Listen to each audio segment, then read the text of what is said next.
If you like what I do, consider joining my channel or donating to my coffee. Links in the description.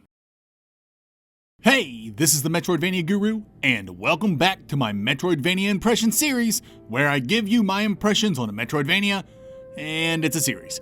Today, I'm doing a first impressions video on the perfect pencil.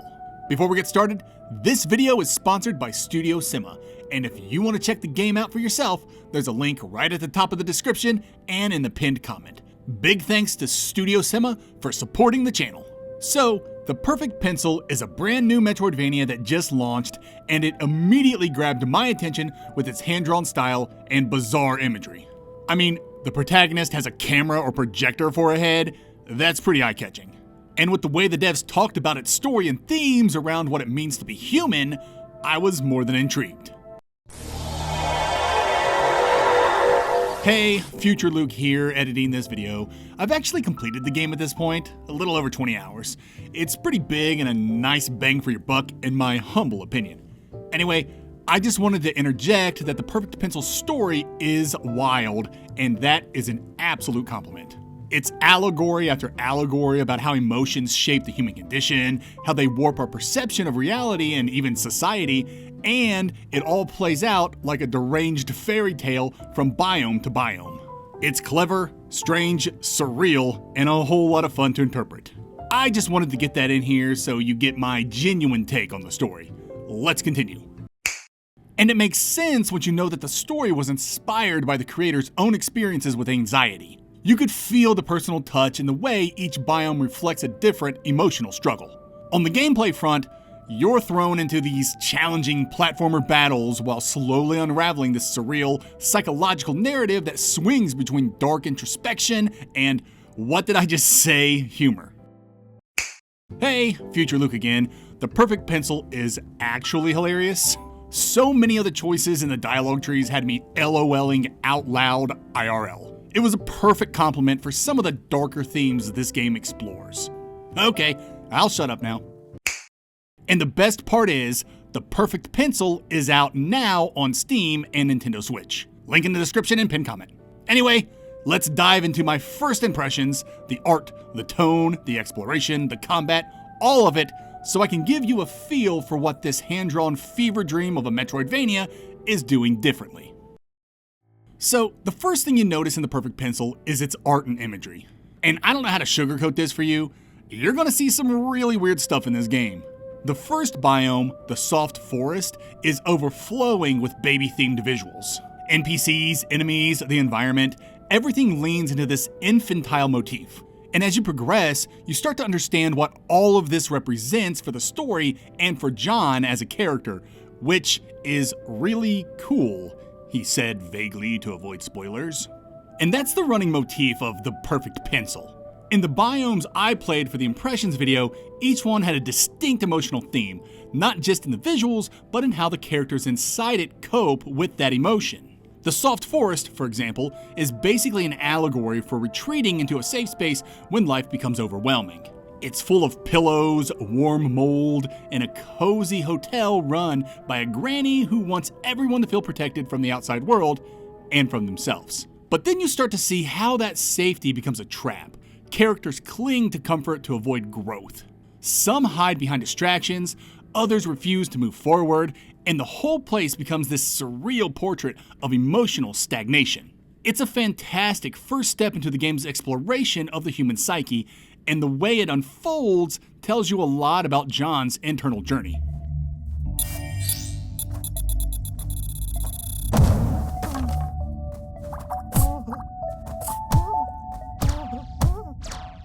Though the narrative's fantastic, and honestly one of the game's biggest selling points, you're probably here for everything that happens between the story beats. The combat, the platforming, the exploration, you know, the things that make a Metroidvania a Metroidvania. And I'm happy to report that the Perfect Pencil absolutely delivers on those fronts. So, let's start with combat. The Perfect Pencil's combat is simple, and if you've been watching my content, you know simple is not a dirty word. As long as combat feels responsive and has a fun hook, I'm sold. And that's exactly what's going on here. John's jumps and general movement feel great, and smacking weirdos with your pencil feels surprisingly visceral. every hit lands with real impact. There are a couple of quirks I had to get used to before I could properly bob and weave around these suckers. The big one is that you can't attack more than once while you're in the air. It threw me off for a minute, but once it clicked, it made sense. The whole combat system is built around quick rush-ins and evasive retreats, not pogoing off a jabroni's head for an entire fight. And once you play it the way it wants to be played, it feels great.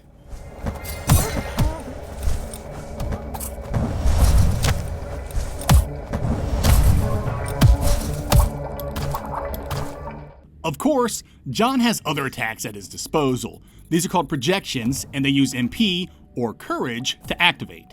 Your pencil up here shows how much courage you've got, and it refills as you land hits. Courage also fuels your healing, and this is where one of the game's first hooks kicks in.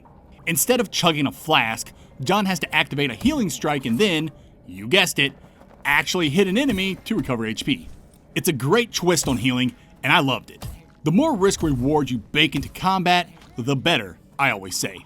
It keeps you aggressive, it keeps you engaged, and it makes every encounter feel a little more intentional.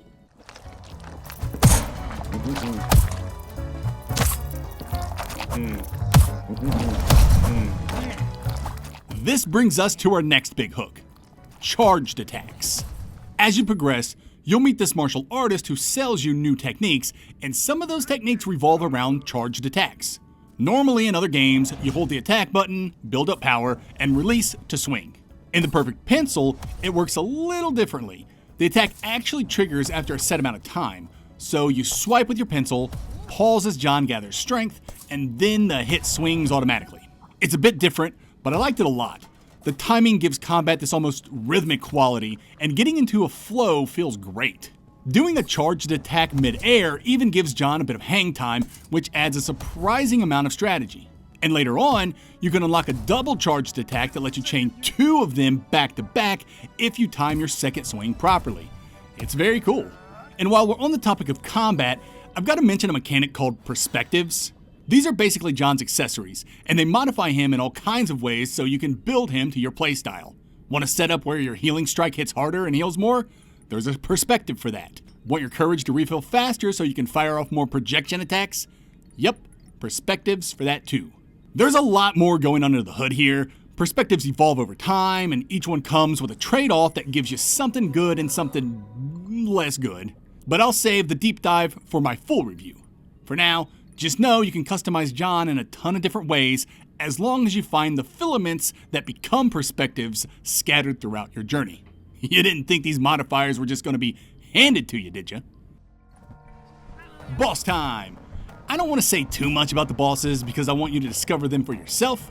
I just want to showcase a couple. In general, I found them to be tough but fair. I don't think there was a single boss that didn't take me a few tries to take them down. And each fight felt great. Their patterns were fun to learn, it felt awesome dipping and diving through their attacks, and I loved how each boss's moves escalated as the fight went on.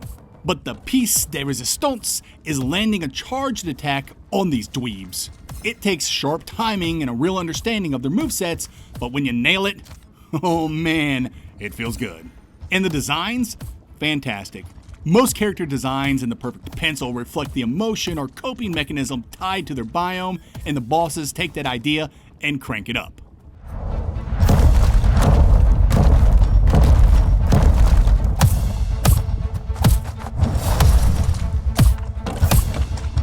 Let's finish this impressions with a brief mention of the game's platforming and exploration. As far as platforming goes, it's been a delight so far. I haven't hit anything too challenging yet, pretty normal for the opening hours, but maneuvering through the world feels great, and John's abilities are pretty cool. You start with this scanning ability from your projector head, and it leads to all kinds of interesting moments. World building, item discovery, clue gathering. The potential here feels huge, and I can't wait to see all the ways the game uses it. Of course, John eventually gets traversal abilities. For this video, I picked up the air dash and this wild platform creating move. You literally conjure a platform midair and use it to jump or dash off of. It's a nifty little trick, and I'm excited to see how far the game pushes it. As for exploration, the time I've spent with the game has been packed with discoveries. rare coins, teas, odd quest items, even odder NPCs. It's a surprisingly dense world full of side quests and hidden paths, and I cannot wait to sink my teeth into the full game and see what else it has in store. Future Luke again. Turns out the game has a lot in store, and it was awesome. And that wraps up my first impressions of The Perfect Pencil. Huge thanks again to Studio Sima for sponsoring this video. And if you want to check the game out yourself, the link is right at the top of the description and in the pinned comment. The Perfect Pencil is out now on Steam and Nintendo Switch, and if you do pick it up, consider leaving a review on Steam. It genuinely helps the small teams behind these great games. If you enjoyed this video, hit that like button, subscribe for more Metroidvania content, and drop a comment telling me your favorite surreal moment from the game once you've played it. Until next time, later nerds.